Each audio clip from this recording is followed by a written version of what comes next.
আসসালামু আলাইকুম ওয়া রাহমাতুল্লাহি ওয়া বারাকাতুহু।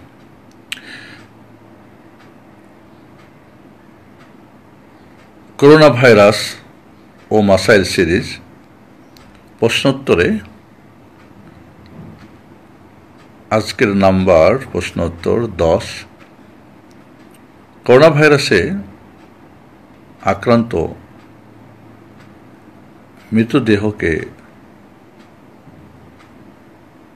বিশেষ জরুরি প্রয়োজনে পোস্টমর্টেম বা জ্বালিয়ে দেওয়া জায়েজ আছে কি? আলহামদুলিল্লাহ, সালাতু ওয়াসসালামু আলা রাসূলিল্লাহ ওয়া আলা আলিহি ওয়া সাহবিহি ওয়া মান আম্মা বাদ। সম্মানিত উপস্থিতি, একজন মুমিন মুসলিম তার সর্ব অবস্থায় সম্মান তাকে ইকরাম করতে হবে। জীবিত অবস্থায় যেমন, মৃত্যু অবস্থায় তেমন।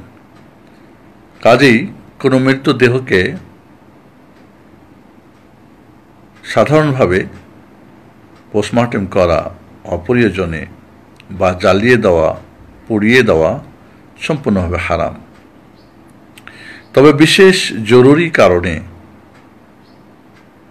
হয়তো পোস্টমর্টেমের মাধ্যমে হত্যাকারীকে চিহ্নিত করা যায়, নর্মাল যেটা, বা আক্রান্ত হয়েছে ভাইরাসে, ভাইরাসটাকে নিয়ে পরীক্ষা নিরীক্ষা করা প্রয়োজন ডাক্তারদের, যাতে করে এটা ছড়িয়ে ছিটে না যায়, বা এমন ভাইরাস যেটা মরদেহ থেকেও অন্যের কাছে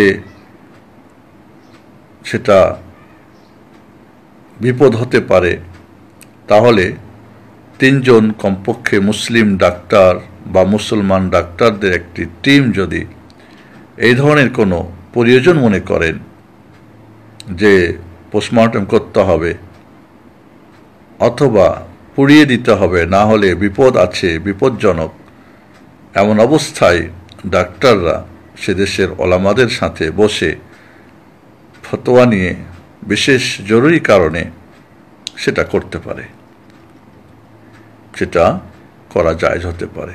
আদ-দারুরাতু বিহুল মাহদুরা বেকাদারিহা একটা নীতিমালা ইসলামের ওলামায়ে কেরাম সালাফে সালেহিনদের থেকে এটা এসে গেছে যে বিশেষ প্রয়োজনে যেটা নিষিদ্ধ সেটা জায়েজ হয়ে যায়।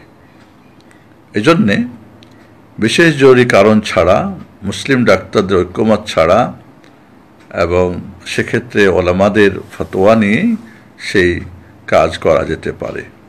নর্মালি কখনোই সেই কাজ করা, পোস্টমর্টেম করা বা জ্বালিয়ে দেওয়া কখনোই জায়েজ হবে না, সম্পূর্ণভাবে হারাম ইনশাআল্লাহ।